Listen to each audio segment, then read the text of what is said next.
Hello everyone, and welcome back to a special masked edition of the Road to 2000. As always, my name is Caleb Denby, and we're coming to you live from St. Louis, Missouri, where a new mask mandate has just come into effect. So you may never see my face again, but I am still here to deliver the highest quality chess content available in the room. Ben Feingold joke for the YouTube viewers. But tonight, I want to talk about something really exciting. One of my favorite tournaments in the yearly cycle is going on at the moment, and that, of course, is the FIDE World Cup. So most chess tournaments tend to be either round robins, or the open ones are Swiss tournaments with the Swiss-style pairings. But the World Cup is a little bit unique because it is a knockout tournament. So players are seeded into a bracket. They play 2-game matches with their opponent. If you lose your match, you're out of the event. If you win, you continue on. And I find the format to be really interesting because you get some mismatches, and of course you get some surprises and some upsets. So tonight I wanted to talk about some surprising games and some upsets that actually occurred in the event. And hello, welcome. Thanks for joining. So to start with, I want to talk about the only American still surviving in the event, and that is 2018 US champion Sam Shankland. And he actually managed to defeat famous Russian player Peter Svidler, everybody's favorite. So we're going to take a look at this game, and it might not be all that surprising anymore to see Sam Shankland beating guys like Peter Svidler. Now, 4 years ago, Sam, I think, was trudging through the 2650s, which is where a lot of these top grandmasters get stuck with their rating on their ascent to the top. But Sam has had a great past 3 years, to be honest. He got over 2,700, and he's proving that he belongs there. So let's take a look at this game against Peter here. We start with d4, knight f6, c4, and of course g6. So Peter Svidler is a pretty famous Grunfeld player. And so if white were to continue with the normal knight to c3, trying to finally contest black for control over the center, black, of course, is going to try to play the move d5 to get the Grunfeld. You can also play d6, bishop g7 to play a King's Indian defense. But Peter Svidler, very famous, all he does is play the Grunfeld all day long and has a great time. So anticipating this, Sam Shankland does something that maybe 20 years ago would have been seen as outrageous, but these days happens every other game, which is just the move h4. So some people like to credit AlphaZero and these new engines for coming up with this idea. Obviously, the idea has existed a long time. Chess is an old game, and new ideas are scarce. But doing it early on is becoming a little bit more fashionable. So what's the point of this this move, pawn to h4? What is white trying to do? Yeah, Ken? Take advantage of the pawn on g6. Yeah, exactly. White's sort of playing this in response to the pawn appearing on g6. He's anticipating that Svidler is going to fianchetto with bishop g7, likely want to castle kingside, and he's sort of preemptively starting his attack on this side of the board. Later on, this pawn might advance further to h5 and open up the h-file, or to h6 and challenge the bishop on g7. But for now, it's also a very useful piece in cementing white's control over the g5 square. Now, the more traditional chess players will say, you know, why do this now? You should develop your pieces first and then start doing things like this. But these days, you know, it's never too early to push your h-pawn. So Svidler just continues like normal, develops with bishop g7. We get knight c3 finally to prepare for e4. And now, rather than go for the more traditional Grunfeld with d5, with the inclusion of this pawn on h4, Svidler actually felt that d6 would be a better way to continue, allowing white to sort of take over the center. So why not play d5? Well, I think d5 is still perfectly playable, but this is sort of the point of Sam's opening prep. After d5, he's going to go for the immediate h5 and take advantage of the fact this knight is slightly overworked. It can't both defend the pawn on d5 and capture this pawn on h5. Of course, we're not super interested in fracturing our pawns like this. And if we sort of ignore this pawn, well then, white's going to open up this h-file and have a ready-made attack. So Sam's opening prep has sort of been specially designed against Svidler here, saying, yeah, I know you're the big Grunfeld guy, but I'm not even letting your pawn get to d5. So why play h4 so early? I think it's for this specific purpose, basically. We wanted to stop black playing d5, and we can do so by overworking this knight sitting on f6. So for all of those reasons, Svidler chooses this move d6, and white is able to take over the center with e4. Now, these positions I always find to be very, very interesting with black. So there are a few different ways black can treat this pawn trio in the center of the board. So who knows some common ideas for black to sort of attack these pawns? And not necessarily attack these pawns, but just get any kind of claim in the center. Yeah. Push the C or E pawn? Yeah, so pushing the C pawn is common in these positions, and you get more Benoni style structures where we're leaving this diagonal open, and white is probably pushing forward to d5 in many cases, and we get this attack on the dark squares. Also, you can push the E pawn and try to get the more classical King's Indian style of structures, where you're leaving the C pawn back on c7, and you are potentially trying to push over here on the king's side. And there's actually sort of a combination of ideas that black can go for as well that's not related to going for a structure. And so, sorry, that was a little bit confusing, so let me rephrase. We don't necessarily have to go c5 or e5 right away. There's sort of another way we can force white's hand in the center. So other ideas besides these two structural approaches? C6d5. So c6d5 is another way to play, but here probably, I think you would agree, the normal plans would make more sense than c6d5.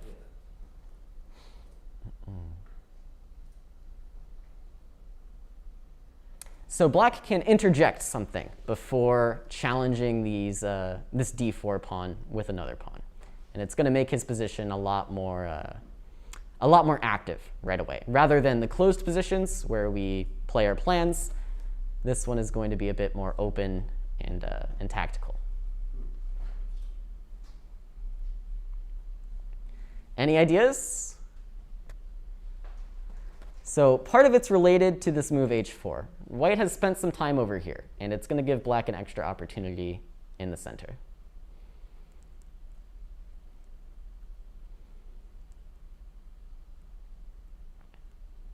All right, let's turn to the YouTube chat. And Prof L Axis has an idea, and that idea is knight to c6. So this is the move I was trying to fish for. My hints were not really at the top of their game tonight, but the idea is that we are developing this knight before challenging the pawn with e5. Now, what's the purpose of this?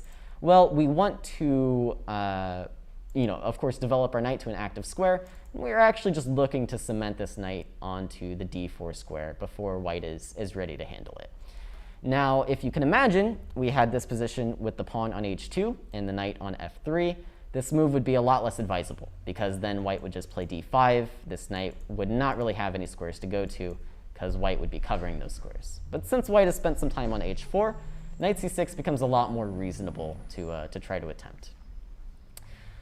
So how should Sam respond to knight to c6? What do we think? Black is trying to go e5 and cement this knight onto d4.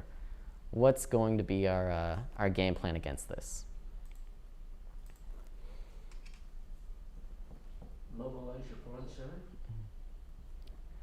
Okay. What does that mean? Advance those pawns. Which pawns? What are we talking here, Ken? I don't like the E pawn because I don't want to trade the queens. Yeah, so we actually can't advance the E pawn because it's just defended too many times, and again, the queen trade is not going to necessarily be in our favor. But I think you're saying push d5, right? Yeah. So yeah, you can definitely try to push d5, but I think black's idea here is that this is a lot preferable than if you play d5 after I commit to either c5 or e5. Black is going to have a lot more opportunity now and a lot more flexibility as well. For example, if we jump into e5, you might be tempted to play pawn to f4, but you're leaving a lot of squares behind, right? I'm going to be occupying these squares.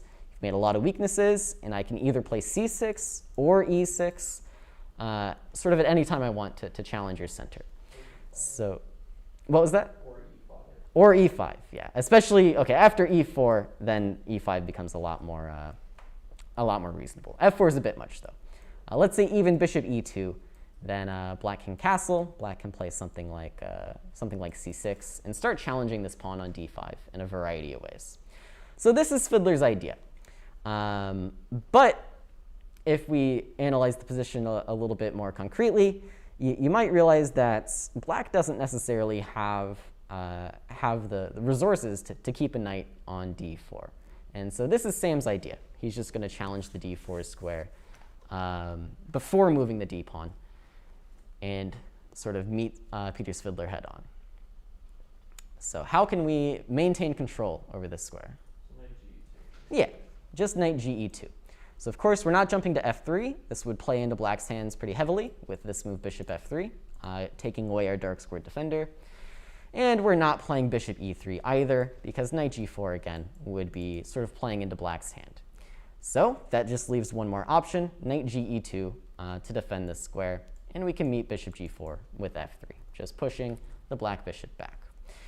And Svidler has now committed to this knight c6 idea. Knight ge2 comes on the board, but that doesn't mean we have to abandon it altogether.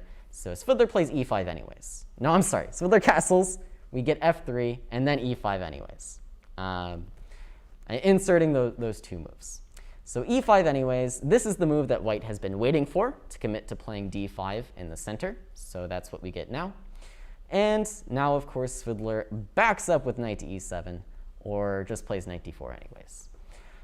And this is what's going to sort of crack the game wide open. Whenever black goes for this knight c6, knight d4 idea, first of all, if this knight just is allowed to stand on d4, black tends to just be better. So in general, usually this knight gets captured one way or another, and then we're going to see diagonals open, we're going to see the d5 square open, and the game is going to be happening very, very rapidly. It's going to be an open position with a lot going on. So knight d4 played in the position, and bishop e3 by Sam Shankland. So of course, if you were to just capture twice, what's going on in this position here? Why not just take the free pawn? Is the potential discovery attack with any knight moves? Well, it's potential, but unless there's a good one, then what's the big deal? Potential and specific. Yeah, specific is the one I'm looking for. So there is actually a good discovery here. Knight h5. So knight h5, I just move my queen, right? Let's say queen back to f2, guarding your threat. I don't know. I don't know whether taking d5 or d4 is better. Well, d5, I take your knight.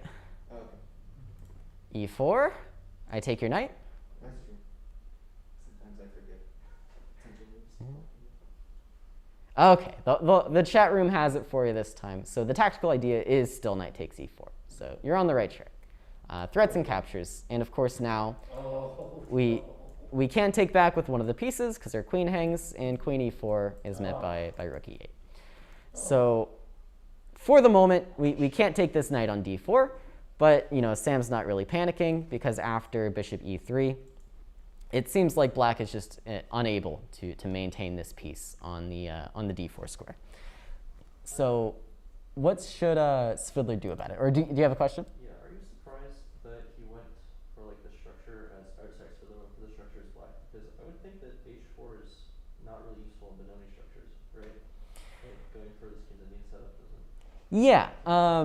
So back to this knight c6 decision, it is really interesting, right, that he went for knight c6. And I imagine he has just analyzed this h4 line concretely and thought that knight c6 was solving his problems. But Julian in the live audience, which I don't know if you've attended many lectures recently, making your YouTube return, but Julian was saying, the whole game is, the whole opening is pretty much about this move h4. This is going to influence black's decision making pretty heavily. So the question was, why go for this knight c6 idea rather than the Benoni structure, which if we just put some moves on the board, let's say castles, bishop e2, and let's just say we get a normal Benoni. Isn't this move sort of sticking out like a sore thumb now? Like, why is your pawn on h4? You would much rather have this pawn on h3 to guard the g4 square, right? And I don't know the answer to this question, but I do think that knight c6 does make some concrete sense as well, right? If you can make this knight d4 idea work, then white's opening is kind of refuted. Like, your opening idea is just bad if I'm able to play this knight d4 line and make it work. But the bad news for Svidler is I think Sam's prep was a little bit better than his in this particular instance. That knight to g2 is pretty handy. Yeah, knight g2, and then, well, I imagine they both had seen that far before the game, but what follows does become very, very interesting. So yeah, in general, this is a good point, though. You want to analyze the difference in your openings. Like, if your opponent plays one really strange move or an idea you're not familiar with, it's important to look at the differences and look at your options and say, well, I know in these positions this pawn might not work quite as well as in some other positions. But I haven't done the work to tell you why c5 isn't what Peter Svidler did. But OK, knight c6 in the game, and we get our game position with bishop e3. So if you're familiar with these positions, there's really only one choice here for black. You're never taking on e2 because you've wasted 3 tempi to develop one of white's pieces. Not ideal. So you have to commit to having this knight on d4. Moving this knight does nothing. It's still attacked too many times. So you have to go pawn to c5 here. And so as white, of course, we're also sort of committed to challenging this knight on d4. Again, if this knight is allowed to stand here, black is just going to be better. So we get d takes c6. You have to remove this defender of the knight. And now Svidler's point is not to play knight takes c6, just accepting kind of a bad position where you don't control d4, you don't control d5, and you have a weakness on d6. But b takes c6, and the idea is that he is just gambiting a pawn here. This time there's no trick because there's no big discoveries, so Sam does go ahead and capture the pawn. And the question is now, what's the point? Why does Svidler give up his e-pawn here? Well, he does get a lot in return for it. Number one, his king's castled. White's king is on e1. Number two, this bishop is going to be a very, very powerful piece on the open diagonal. And just stylistically, at least, I think this is more in line with the types of positions Peter Svidler is playing, where it's all about this bishop, right? The Grunfeld players, they can't get enough. But OK, we need to change these general ideas of compensation into a concrete series of moves. So how are we justifying this pawn sacrifice? What is black going to do to turn this one pawn down deficit into either an attack or a plan or a way to activate?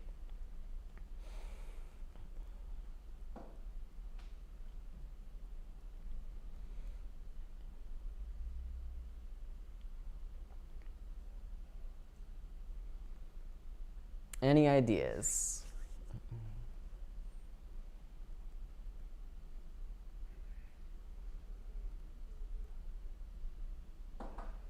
Is the dark square bishop for black a problem for white? Yeah, and that's exactly where your focus should be. In many, many openings where you fianchetto your bishop, the focus is very often on making sure this bishop is as powerful as possible. And so that's going to be our line of thinking. We want to use this powerful bishop to create problems for white. And the question then is how? Drive the bishop off of d4 with c5. Yeah, so c5 is going to be an important idea for us. I don't remember if Svidler does it immediately, but c5 is going to be important to drive the bishop away. What other moves should be coming to mind? Queen to b6. Okay, maybe after c5, queen to b6. Yeah, not yet. But See what my ratings on my floor. yeah, there's actually a better square for the queen, though. A better square than b6, even after it's not attacked.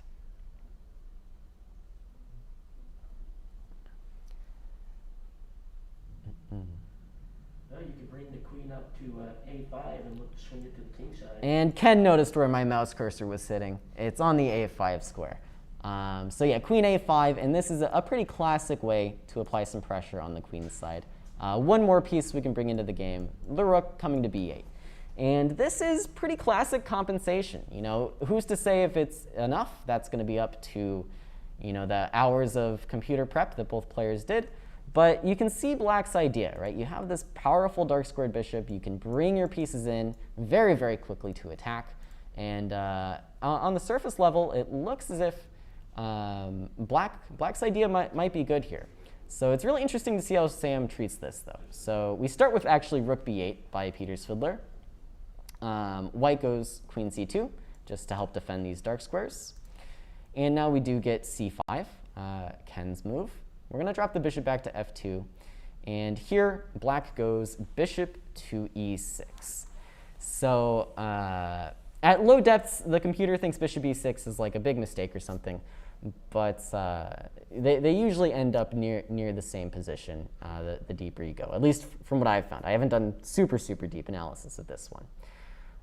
But bishop e6. And so the question now, you know, we've been thinking from Svidler's perspective for a while here, because his play has been a little bit harder to decipher. White's play has been pretty simple. We get rid of the knight on d4, we take the extra pawn. But now it's time for White to make some decisions. So where are we putting our king, and how are we developing our pieces? So instead of rook b8 and c5, I was curious, why was d5 not played? So instead of rook b8 and c5, why was d5 not played? That would have been my first instinct. Okay, maybe I can take and go e5. Knight d7. Oh boy, we're really testing me here. Yeah, I mean f4. And then you're pushing, threatening 2 pawns on the g pawn. So let's take a look. So there are a few things you have to calculate here. C takes, I think, is automatic, and then yeah, the question is, can I get away with this? Can I get away with this? And I'm not sure which one I actually like better. Maybe after e5, it should have been h5 instead of h7. So yeah, e5, knight h5, but then I'm thinking it might be as simple as queen d2, rook e8, and queenside castles. And your d pawn should be falling, right? Yeah, probably. Yeah. Yeah, so d5 definitely is one line of thinking, but I feel like this is more in the wrong direction. So the idea of c5 is for this more long-term compensation with attacking on these dark squares. d5 is a more immediate plan, right? d5 is saying your king's in the center, I'm going to blow it up and win in the center of the board. But yeah, so d5 is more just raw calculation, I guess. But let's stick with the game. So rook b8, c5, bishop f2, and bishop e6. So just challenging the queen side even further, sort of trying to bait White into playing something silly like b3 at a later date. We're pressuring c4, not because we really care about the light squares, but because we care about White weakening the dark squares further. Oh, so that's why you don't do b3, because then the dark square bishop's even stronger? Oh, absolutely, especially with the rook on a1. Oh. This is just kind of kind of a monster here. And again, queen a5 is going to be coming in, and you've got some problems. So that's the question now for White, is Black has made his intentions very clear. Black is going to be developing to the queen side, challenging all of your dark squares. And the question now is, you know, you're up a pawn. How do you develop and keep your king safe?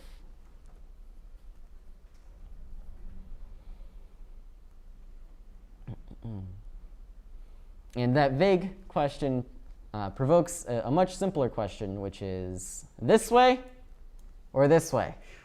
I don't like either one. Don't like either one. That's fair. That's fair. I like both. That's why he's got his rating. All right. Left or right, chat? Left or right? Prophylaxis says not queenside. Tim Fisher says kingside. Everybody seems to agree. Everyone wants to castle kingside.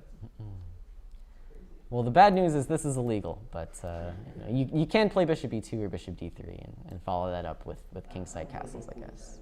All right, Ken's going to go queenside. Why do you say queenside, Ken? I like that backward pawn on d6. You like that backward pawn on d6. So you're doing it for the tempo on the pawn. You want this rook on the d file. You want the rook off of the a file. Okay?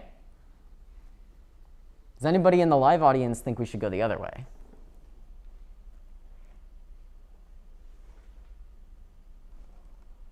Crickets. Okay. So I tend to agree that the king should be put onto the queen side in this case for a lot of reasons. Namely, it's sort of just awkward to get to the king side here. Black has a couple of different ideas. The knight might go this way. The knight might go this way.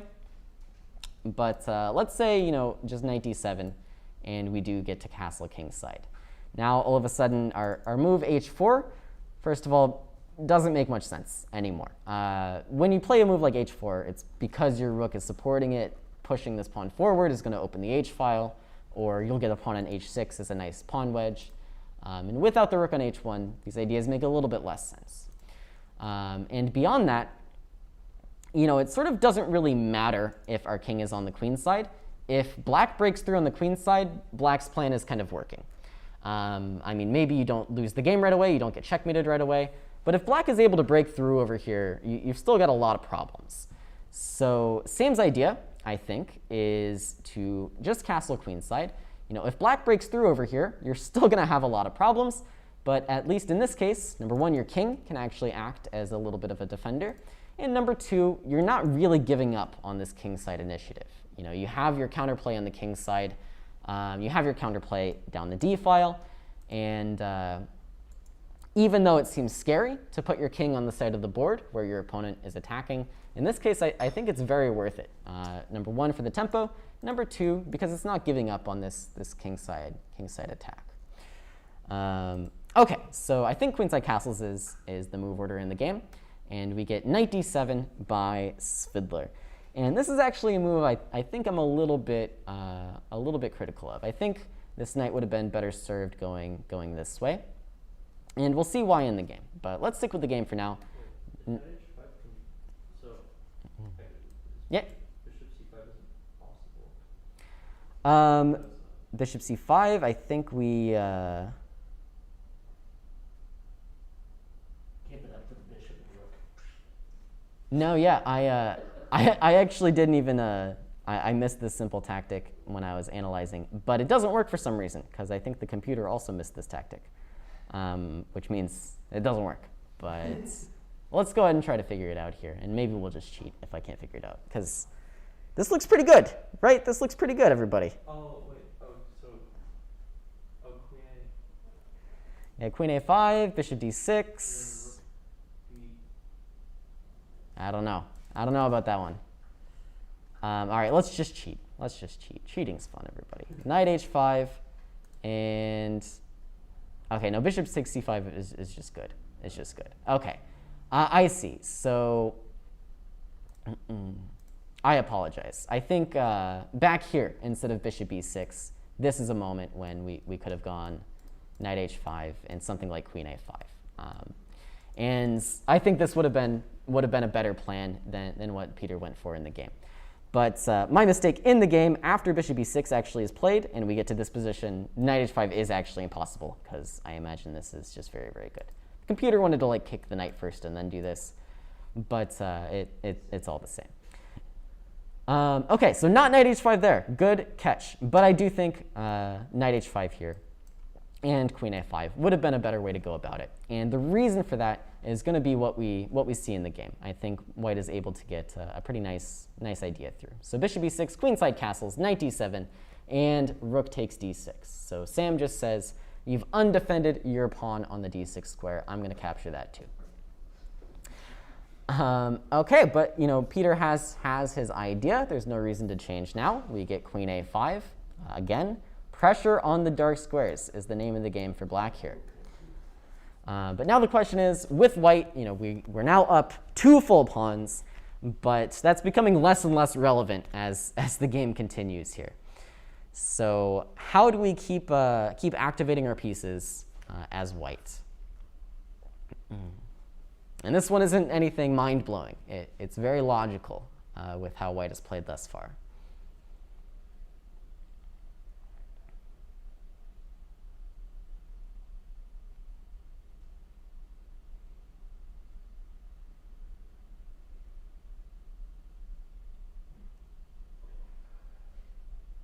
Queen D2,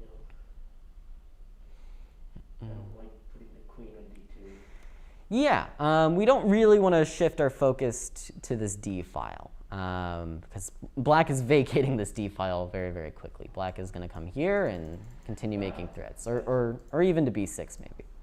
And that bishop's keeping the rook on the 7. Yeah. So you're saying he played h5 here? Yeah. I was concerned about rook b2, but I guess it just doesn't matter. Oh yeah, nothing matters. Rook b2, who cares? Well, okay, so It did matter. Okay, good. it did matter. So bishop e1, Julian spots all the tactics. Rook b2 is going to be either good or not good. I suspect good. If you take with the king, you're going to get checked. So let's say queen takes, bishop takes, and it gets slightly scary over here. Definitely not the most comfortable position. Queen a3 might be a bad move, though. Probably rook b8, maybe knight e5. And some kind of attack is coming. So Sam inserts this move, bishop e1. Number one, it just defends the knight, so those ideas no longer work. Number two, discovery ideas are definitely going to be in the position once again. So knight e5 for Peter Svidler. And now the idea that I was talking about, f4, of course, comes into play. All right, misremembering everything. Let me tell you, this is so much easier when I'm in the studio and I can just have the notation in front of me. Now if I have the notation in front of me, they'll cheat and read it. It's ridiculous. But okay. So knight e5, and yeah, this is actually a point I wanted to mention. So knight e5 attacks this pawn on c4. I sort of hinted earlier that b3 is never really going to be it's never really going to be a move that white wants to play. The engine thinks b3 is kind of playable, gives white some tiny edge, but then the deeper you go, the less it seems to matter that you defended your c4 pawn. Now, why didn't Sam go for it in the game? Well, number one, it's intuitively just kind of hard to play, I think. And number two, you're almost immediately losing the pawn with queen a3 stuff anyways. I think it's bad for black to do this immediately, but just for example, like this pawn is not long for this world in many variations anyways. Again, I don't think that's the line black should go for, but that line isn't really going away. How would play continue here? I think simply rook d8, takes, and now black has the d file, and again, pressure here, and pressure on the queen side. So instead of b3, Sam plays f4, sort of forcing black's hand to take on c4. We're going to take this knight with our light squared bishop because we care about our dark squares, and we don't care about our light squares. Bishop takes on c4, and now e5 is very natural. We want to shut off the bishop. So white has successfully sort of defended these dark squares on the queen side by shutting down this bishop with this idea of e5. Of course, that didn't happen for free. Black won this pawn on c4, and now, of course, after rook d8, take, h5, the pawn on a2 is going to be falling as well. And so up to this point, this has been a very, very interesting game. The computer evaluation has changed a couple times. It was never really in black's favor, but it was between zeros and +1, basically, back and forth. It couldn't really make up its mind on what was going on. It was like, yeah, you're all idiots. This line was better, but then you follow this line, and it doesn't really make sense from what I could see. And at this point, the computer is like, yeah, okay, you guys did good enough. Chess is a draw.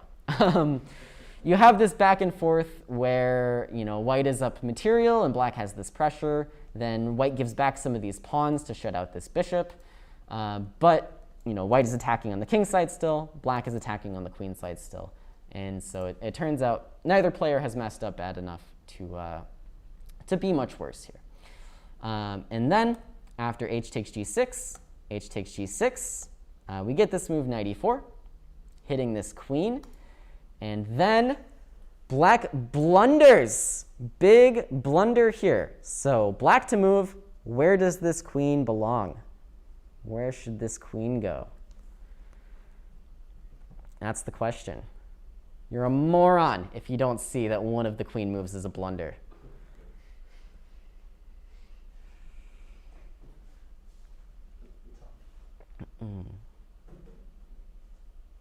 The chat room just instantly knows the correct move. It's crazy. The correct, incorrect move? No, they've got the right one. Unless they're saying that that one's the blunder, in which case they're wrong, because that one's good. They're caught up on Ivic modder videos.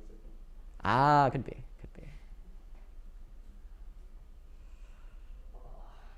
should have looked up this game to look like a genius. So, keeping in line with black's previous play, 2 moves should be sort of your candidates, right? We want to keep up our pressure on the dark squares. We want to keep up our attack. And really, okay, 3 moves should be your candidates. So queen b5 or queen b6, trying to go rook b8 to kind of attack here a little bit more. Or queen a6, trying to keep sort of your ideas alive on the a file. I guess you could consider queen c7, but to me this one, it's not like a big blunder or anything, I don't think at least, but it seems the least relevant of the moves. Your queen's not really participating there. So which of these 3 moves is the big blunder? Which of these 3 moves is the big blunder?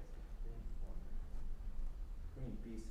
Yes! Brian's the genius. Queen b6 played in the game.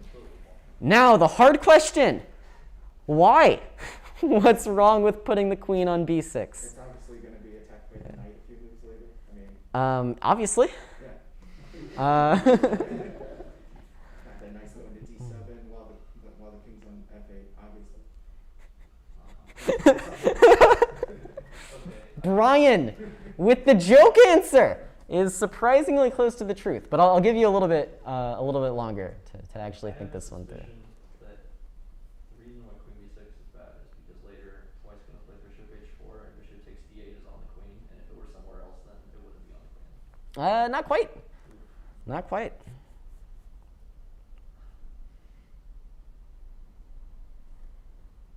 And Caesar Martin in the chat room has the obvious idea. Of course you need the queen on one of these 2 squares. Why do you need the queen on one of these 2 squares? Because you're playing rook c4. You guys didn't see rook c4? What are we doing here, guys? All right, obviously I'm being sarcastic, but it does turn out there is one very relevant variation where you need the queen to be defending the rook on c4 in order for your ideas to work. So let's see what happens in the game. Okay, so first of all, we get bishop h4, only winning move, attacking the rook on d8. And so you would think, why not play rook d4? Super genius move. I'm going to go rook c4. I am going to pin your queen to your king, and you're going to be so sad. So sad. So what is the stunning winning idea for white in this position? Oh, the fact that the queen's on b6, that's fine. So knight f6 here, and then bishop f2, and if the king goes to f8, then I have knight d7. That's what I said. That's what he said. Yeah, that's what Brian said. You guys didn't listen to Brian? I did not pay any attention. Let me say what Julian said. Yeah. So, of course, Brian in the live audience, I don't think I repeated it for the stream, so I don't know if they heard, but he had the exact right idea. The queen on b6 is misplaced because after knight f6, king f8, knight d7, you are forked. So the stunning move here is knight f6, which on the surface doesn't really seem super impressive. Why don't we just take it and pin the queen? Well, because I'm not taking this with the pawn. I'm taking this with my bishop. And then I don't need the queen to checkmate you. This is the nasty thing. And sacking isn't going to be good enough, even though you win my queen back. Rooks are worth more than bishops, so white would win. So knight f6 is the start. And then, of course, the idea that was somewhat missed is that after king to f8, knight d7 is coming with check and picking up your queen. Very, very sad. Very, very sad for for black here. So what was played in the game? Yeah, we get knight f6, king f8. And I'm sorry. So yeah, now the idea is knight d7 check is good enough to stop rook c4. So with this in mind, what is white's follow-up here to keep the attack flowing? What's our next move?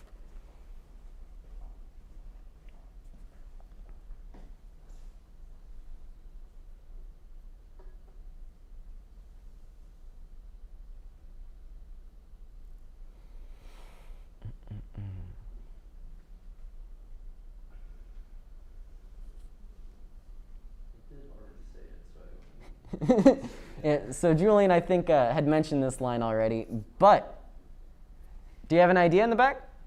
Not really. Okay, it's all good. It's all good. Check with the knight on h7 and then come back with the knight to g5. No, we need our knight here to stop rook c4. I'm trying to find some way to drive the rook out. So if we try to reroute this knight, then we get That would be pinned. bad. So sad. So sad. You might not be so lucky that after knight h7 your pawn plays king g8. You might do something else. That's also true. That's also true.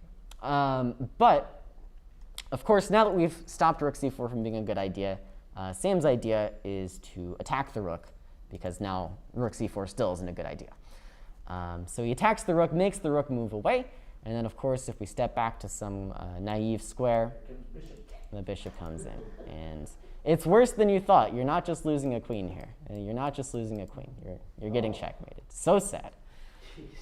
No chances. So what does Svidler come up with? Well, he takes this knight on f6. We are actually just going to take back with the pawn. I haven't analyzed this in depth because at this point everything loses, but I imagine this is also pretty good for white. It's just that it's a little bit less convincing than the game. I mean, maybe this isn't very convincing at all, actually. Wait, this is just a transposition, right?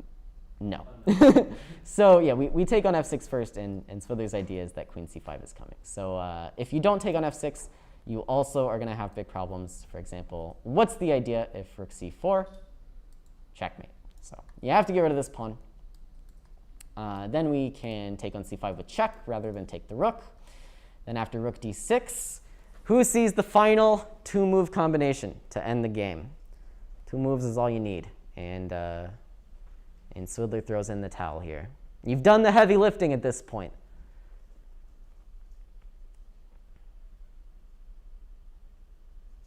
Bishop to h4. Bishop h4 is one idea. Brian? Queen c8. Queen c8, and what's your follow-up? Rook h8. Yeah, that's right. So bishop h4, it might win, but once you see the right idea, it's not really going to. Okay, queen d4. Queen f4 is also scary, right? Queen f4 is check. Yeah, don't get checked, Ken. Check is bad. But queen c8 check is good enough. And then I asked Brian for a follow-up. He gave me the most relevant one. King g7 is checkmate. King e7 is actually going to be bishop h4 now with the pin idea. And either piece, queen d8 is rook h8, and even rook d8 is going to be rook h8 here. And the unfortunate news for black is that there's no way to save your pieces here. So what happens if queen takes? How do we win the queen? You check with the rook. You take the rook with the queen, and then you bring your dark square bishop in. Yeah, bishop d4, and you get skewered. Oh, that way. Okay. Check, Yeah. and you can't block, because I will still just take. Maybe even with the queen, to be mean. And you're going to get checkmated and lose the queen. So after rook h8, Peter Svidler resigns, and Sam Shankland, American hero, continues on to, I believe, the quarterfinals. This was his round of 8 match. I guess writing a book about pawns helps your rating. Yeah, turns out Sam, good author, good chess player too. Who would have expected? Who would have expected? So actually, of the games I wanted to show tonight, this was the least of an upset. Sam is actually only outrated by Peter Svidler by 5 rating points, which would have been an absurd thing to say 4 years ago. But Sam, his rating goes up. Svidler's rating, yeah, It's over 2,700. So any questions on this game? This is a pretty complex game. There were a lot of ideas going on. But in the end, both players were playing very, very well through the entire middle game, keeping the balance with Black's pressure on the queen's side, White's extra material, and then White finding a way to change this imbalance. And then tactics. That'll do it. Yeah, go ahead. So instead of queen b6, so what was the best that Black could achieve? Black could put like queen b5. What does that look like? I'm sorry. So I did mean to look at these for a little bit. So queen b5. What happens if we try a similar idea, something like bishop h4 and knight f6? Well, the problem here, of course, is that after king f8, we don't have our knight d7 ideas, and I think White would actually be busted, close to busted, if White did still try to kind of naively go for these ideas. For example, bishop f2, just rook c4, and it's over. I'm sorry. So there was one more idea that I found in my analysis that I forgot to show here, and that's bishop takes c5. So bishop takes c5 here is somewhat interesting, but it's not enough to actually save the game. Just yeah, rook c5 and queen d7. If queen c5, then you got him. You tricked him. You tricked him so hard. You lose your queen, but again, rooks are worth more than bishops. But rook c5 is going to be good enough, and White is busted. So instead, after queen b5, White has to go for the slightly milder move, knight to d6. We can go queen a6. We could have gone queen a6 immediately, but Black's actually not so unhappy about driving this knight to d6, I believe. And then White is still going to try to activate on this side of the board. Black is going to regroup the pieces a little bit, and we're just going to end up in some position. Black has a strong bishop on e6, controlling a lot of squares. White has a strong knight on d6, although it can be forced away. Black's going to continue to try to attack over here on the queen side, and it's a chess game. It's a chess game. Okay, anything else that we should talk about with this game before we move on? We are running a little short on time, but we can power through it. All right, then. Well, let's move along. So now I want to talk about our Grandmaster in Residence's least favorite person today, and that is Velimir Ivic. Ivic? I don't know. But why is this our Grandmaster in Residence's least favorite person? Well, Velimir actually knocked out our Grandmaster, Robert Hungaski, in round 1 of the World Cup. But the good news for Robert is that he went on to beat a bunch of other really strong players, so he can use that as a good excuse. So I want to look at one of the more shocking upsets from early in the World Cup, which is this guy, Velimir Ivic, against Vallejo Pons. So, of course, the Spanish player who's been over 2,700 for quite some time now. So I want to sort of zoom through the opening here, because we are a little bit short on time. But we did have a French defense with knight c3. Black plays this move, knight f6, which people continue to do this to this day. And it seems like more and more Black is getting bad positions out of this opening, which happens to be the case here. Of course, in this type of French, it's gonna be distinct from the advanced French, because White is essentially, pseudo winning a tempo in the advanced versus the advanced French lines, because we're making this knight move twice. That gives White a little bit more time to get the quote-unquote ideal setup to defend the dark squares. Correct me if I'm wrong on any of this, Julian. Julian, a little bit more experienced in these e4, e5 positions than I am, not e4, e6 positions. But yeah, because we gain this time on the knight, White is able to play this move f4. We're going to see White be able to sort of regroup the pieces pretty favorably to defend against Black attacking our center. You could not bring the queen out to g4 early anymore. Depends on the line. Depends on the line, Ken. Sometimes queen g4, but not gonna be the case here. We get knight f3, knight c6, bishop e3, and a6 by Black is preparing some queenside stuff, also stopping some queenside stuff. Knight back to e2, and again, this is the quote-unquote ideal setup where all of White's pieces are helping to defend these dark squares in the center. Queen b6, queen c1 even defends this dark square.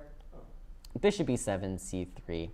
And now white has done such an excellent job of defending this d4 square 1, 2, 3, 4 times that black gives up and attacks the e5 square instead, which tends to be the case in these openings. And now white does actually play a really interesting idea, which is going to look familiar if you watched the previous game. Very often in these positions, you'll get e takes f6 by white. Sometimes it's a mistake if black is able to recapture with the g pawn and build a big center. Sometimes it's just okay for both sides, and that does seem to be the case in these positions. And there are a number of games here where the center gets blown up, and white puts a knight in the center. And you get this classic French struggle where black is trying to play e5 to get this bishop into the game, and white is sort of left without any center pawns, playing against the center pawns with his pieces. Instead of that, though, we get a different idea by Velimir Ivic, which is once again to play this pawn h4 move. And Just gonna start opening with h4. yeah, it just keeps showing up, Ken. It just keeps showing up. So what is the point of h4 in this position compared to the previous position? Well, we don't have this pawn on g6 yet, so it's not quite the same as the previous idea where Sam was able to rip open the h-file a little bit later on. In this case, we have the pawn on f6, and I believe Velimir's idea is quite simple. He's going to play h4, h5, h6, and once this pawn moves out of the way, he's going to have a lot of dark squared weaknesses, right? This pawn on f6 is going to be a little bit tender, and just the dark squares in general on the king side are going to be a little bit weak. And I wasn't kidding when I said his idea was h4, h5, h6, okay? That was his idea. So we see it in the game, and black plays g6. Of course, you want to keep this h-file closed, lest you get mated in horrible fashion, like Peter Svidler. In the Sunday class, white would arm Passant up to g7 and take the pawn. Yes, so Ken astutely pointing out that in our Sunday classes, which are for kids, white would play h takes g7 exclam, removing the pawn from g6 and winning in stunning fashion. Yeah. And why wouldn't you do it? Why wouldn't you? So after g6, now the game continues to be interesting. The question is, how do we manage attacking on the king side like this when the center's closed and we haven't really found a home for our king yet? So the question is, where are we putting this guy to help facilitate our attack even further? Do you have to worry about it with the center closed like that? Yeah, so the question is, why do we have to worry about our king? Well, our opponent is actually making some threats here, right? So we did such a good job of defending d4, it might be easy to forget about it, but this is kind of a relevant pin in the position because we're not so happy if we're taking back with the piece and then our center gets exploded on e5. So what can we do with our king to make it safe?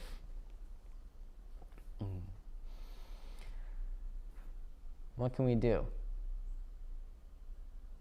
So if you guessed, put it opposite the rook on an open file, or soon-to-be open file. You were correct. So this is a more common idea than you might expect in these positions. Once the f-pawn moves, with the center closed especially, with the center open, usually not a good idea, but the center's closed, and white is banking on keeping the center closed, right? He's defending his dark squares with all of his pieces. He doesn't want black to open things up, and so he goes king f2. He steps out of this pin. The king should be relatively safe here, even after we get some trades in the center, right? The center's closed. This diagonal isn't really going to be an issue, and all of white's pieces are sort of around to defend the king. And it turns out Velimir had thought about this pretty correctly. Like, as black, how do you continue the attack here? It seems really, really difficult. Sack the exchange, rook takes knight and f3. Yeah, okay. I mean, you sacked the exchange. You got rid of one of my pieces defending my d4 square. Did he do that? I've got two others, though. He didn't do that. Okay. He didn't do that. And you're nowhere near attacking my king.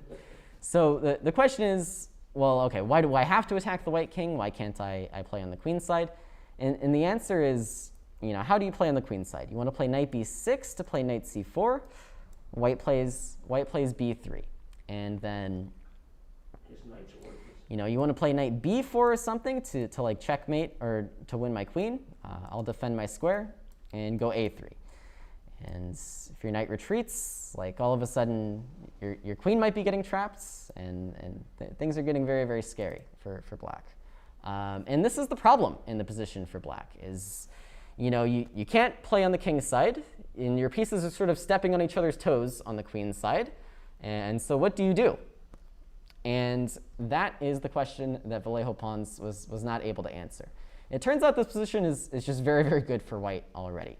Black doesn't really have any ideas here and has to kind of go for some desperation. So what should black have done instead? Well, the answer to that question is probably not play this line of the French. But I think a better response to that is sort of in line with this move, queen a5. I think this was the moment where black sort of started going astray. Instead, I think black needs to go back to preparing to play on the queen side a little bit more thoroughly with starting again with pushing a rook pawn. And let's say we get something similar, queen d2, a4, and in this case, I think white is smart to stop black from playing a3. And then you play something like knight a5, and you start pressuring some of these squares. Your pieces are a lot more harmonious on the queen side. And yeah, the king side is still going to be a little bit scary for black, but at least in this case, what black has counterplay on the queen side. Instead, we got none of those moves in queen a5. And after this, I think Vallejo Pons was sort of committed to a losing plan. But let's see what happens. We get takes, takes, takes, takes. And then the move everybody saw coming. What does black do here in his desperation to get some activity?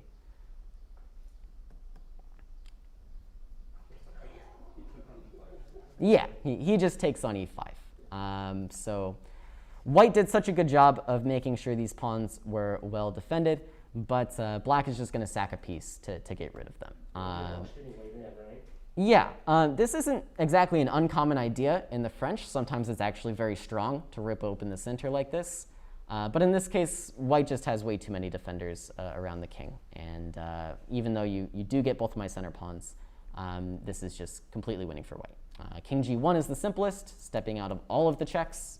And then after knight g4, the bishop comes onto the strong dark square diagonal in tandem with the h-pawn. And things just go downhill from here. White can offer queen trades now because white has more pieces. Black has to decline. And then we just activate here. Take, bishop d6. And then one last little flourish by Velimir is going to put the game away. How do we basically just, end the game here? How do we end the game with white? We have a nice little idea to simplify and win. One last puzzle for you before we wrap up.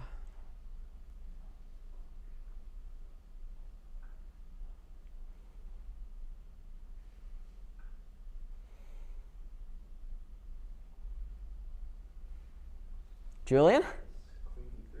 Yeah, queen b3 played in the game. And very surprisingly, this pawn on d5 is simply indefensible. That's a Morphy move there. Yeah, I mean, this pawn's in the center of the board, and it's attacked one time, and you just can't add a defender. Of course, the bishop is overworked, so this doesn't work. And you might be thinking, well, wait a second, isn't this knight hanging? And you would be correct, except for the fact that I can take you back. And if you are so foolish as to play knight takes e5, I will take on d5 with check, attacking two things at the same time. Black, strong chess player, defends both things at the same time, but then loses to the idea of checkmate. My intention, by the way, was just to take on, after bishop e5, I just wanted to take on d5 and then take on e5. Yeah, well, what if knight e5? Then Bishop takes e5 and then e5 queen. Okay, well, Julian is less romantic than Velimir was in this game. But yeah, I guess just queen d5 immediately is going to work too. But in the game after bishop takes e5, black actually plays queen g5. Velimir just retreats back to d4, get rook f7, queen g3. And the game didn't last too much longer after this. We get rook takes g4. And knight d5 to end the game. Of course, I think here is where Vallejo Pons just resigns. Of course, you can't really move this rook because of checkmate. Can't really take this knight because you lose all your pieces. Bishop c4. And this is just going to be game over. You know, I'm going to be so mean and checkmate you anyways. And that is one of the bigger upsets throughout the event.